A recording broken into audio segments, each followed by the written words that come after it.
So we are in line 9. The children of Ephraim being armed and carrying bows or bow shooters turned back in the day of battle. They did not keep the covenant of God. They refused to walk in his law and forgot his works and his wonders that he had shown them. And so here we are in line 9, the children of Ephraim being armed and carrying bows or bow shooters turned back in the day of battle. So not going forward and doing what God is leading them to do. And they turned back. And you think that that pleased God? No, it didn't. So it says the children of Ephraim being armed and carrying bows turned back in the day of battle. 10. They did not keep the covenant of God. Remember that spiritual agreement. They refused to walk in his law and forgot his works.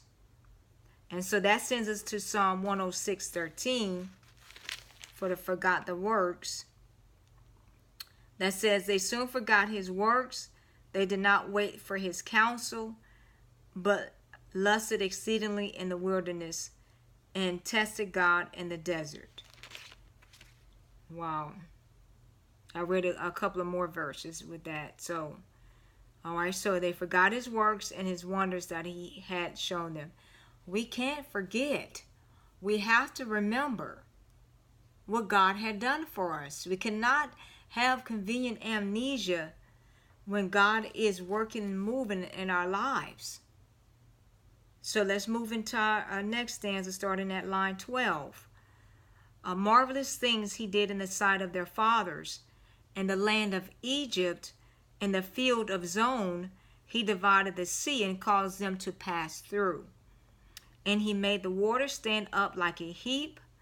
In the daytime also he led them with the cloud, and in all the night with a light of fire.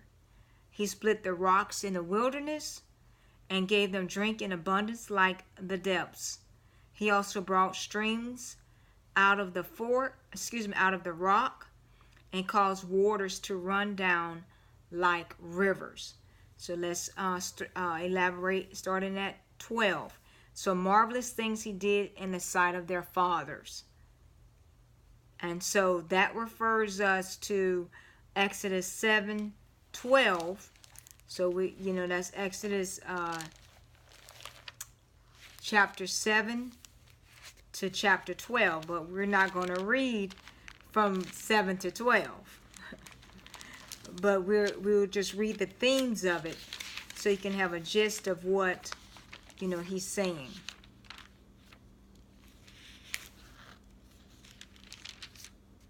So the first one is God reassures Moses. Let me just read this because I like this part. It says, so the Lord said to Moses, see, I have made you as God to Pharaoh, and Aaron your brother shall be your prophet. You shall speak all that I command you, and Aaron your brother shall speak to Pharaoh, that he must send the children of Israel out of his land. And I will harden Pharaoh's heart, and multiply my signs and wonders in the land of Egypt. But Pharaoh will not heed you, so that I may lay my hand on Egypt, and bring my armies and my people, the children of Israel, out of the land of Egypt by great judgments. And the Egyptians shall know that I am the Lord, when I stretch out my hand on Egypt, and bring out the children of Israel from among them. Then Moses and Aaron did so, just as the Lord commanded them, so they did. And Moses was 80 years old, and Aaron 83 years old, when they spoke to Pharaoh. So, God, they're 80 years old. So that is very old. And,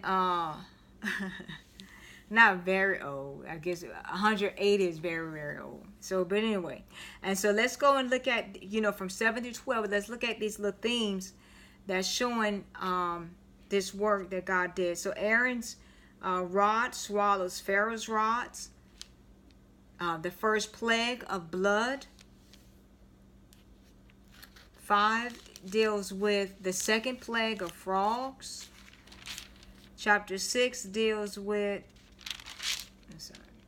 that's chapter 8 deals with the second plague of frogs. And then it also deals with the third plague of lice. The fourth plague of flies. 9 is the fifth plague, disease on beasts.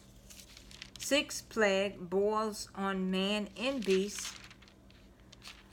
7th plague is hail.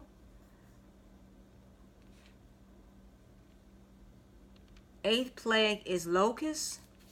That's from chapter 10. The 9th plague is darkness, also from chapter 10. And then 11 is a 10th plague, death announced. And then 12, instructions for the Passover.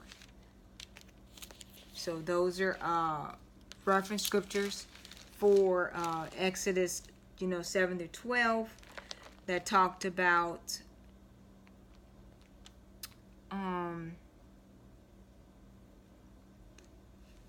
marvelous things he did in the sight of their fathers in the land of Zon, in the field of Zon. And so we're going to break here. We'll pick it up in the B part of 12 and finish getting that Numbers reference scripture.